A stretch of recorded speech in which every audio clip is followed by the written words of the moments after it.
Okay, day 43, this is part 3. This is the DHS Inspector General hack. It happened the first week of March. That happened around the same time the Awans were fired, the 3 employees. It was done by 3 employees. Hina, Alvi, Imran Awan, and Jamal were fired in that same week. Now, if Imran hadn't had previous run-ins with burglaries on the inauguration, if he didn't have the John Wilkes phone booth late 1 month later in in April, which I think is going to be this as well, I wouldn't say it was definitely Imran, but because Imran is leaving the John Wilkes phone booth with the hard drives in the Rayburn office building at the same time of this hack, I'm saying, and I am going to add Hina Alvi, Imran Awan, and Jamal to my DHS lawsuit. I just have to. I'm looking at the metadata. This is also, Hina Alvi also flees the country during this first week of March. I call it the Ides of March. There's an argument whether it's the 2nd of March, the 6th of March, or the 15th of March, but this is the Ides of March for the Awans. Now, what's interesting is we're still trying to find out what the case management system is that was hacked by John Ross, is the IG of the Inspector General of the DHS. But they were also writing a new case management system, which I believe is going to be the key to this case.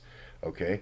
Now, what's interesting is this report was sent over that week when I was saying that there was this listening booth over in Congress, and John Roth sent this report over just a few days ago.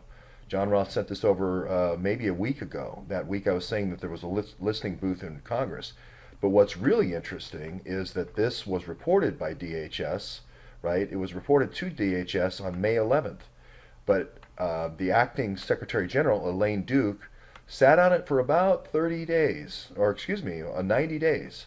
But this is right around the time where I filed the motion, right? And again, I can't overstate how important it is filing these motions because you get true discovery. NDAA allows Smith-Mundt to say whatever you want to publications. I can give a third of the story to the New York Times, a third of it to Washington Post, and a third of it to CNN, and cut it up in 3 different ways. Plus, I can plant a fourth story, a fourth fake story, and really mess things up, right? And that Smith-Mundt allows me to do that. So, of course, the reverse is put those 3 stories together. We've got part of the story with WAPO now. We're going to have part of the story with the New York Times now. And the third part is going to be coming from CNN. Of course, we're going to throw out the part that got leaked about, and it's going to be to one of the more minor outlets, which I think is going to be Daily Caller, which was that this thing took place in April. The John Wilkes phone booth in the Congress is going to take place in March. And that's how I think they do it. But what's important here is Office of the Inspector General, right? This is all the serial numbers, everything you would need to falsify loans. This is everything you would need to falsify loans, dates of birth, that sort of thing, inside the Inspector General's office. And they were going to have every Inspector General use this. That's 30 different Inspectors General use this, including DOD, which opens up the Navy Credit Union and the Penn Federal Credit Union. So this is the key hack, along with the larger OPM hack, which happened a year earlier, the June 15th OPM hack, which 2 years ago now, that is 21 million people. So this is opening the floodgates to PAC ISI 111 in terms of fake loans, fake employees, and so forth. Okay, so they are no longer on the OIG payroll. So what I'm seeing here is that these people were on the OIG payroll, the Office of Inspector General payroll at DHS, right? So that means they were on the payroll at one point, okay? Now what's interesting is there was a temporary person here acting as the Inspector General. Now the key question is going to be, was that Teresa Grafenstein? It says here, the Inspector General's acting Chief Information Officer, Chief Information Security Officer. The acting Chief Information Security Officer. The only person I know that's filled that role in the past has been Teresa Grafenstein, because she sits on a council of all the CIOs, and she has this ability to bring in these folks to do the security work. So I'm going to ask Teresa Grafenstein, request for admission. Were you this person? Hina Alvi, have you ever worked for the department, for the OIG? You ever worked for the Department of Homeland Security? Same question for Imran. Same question for Jamal. These cannot be avoided. This is like Larry Klayman drilling down on the Mike Flynn thing over here, which is, hey, Bob Mueller, you're supposed to be drilling down on Hatch Act violations for federal employees.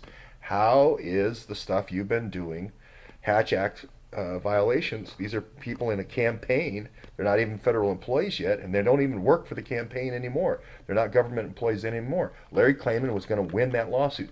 They had to go after a federal employee, which was going to be Michael Flynn, even though he only worked there a couple of weeks. They had to go after him, right? So in order to be able to answer Larry's lawsuit. So who is this person? Who is the Inspector General's, this Chief Information Officer?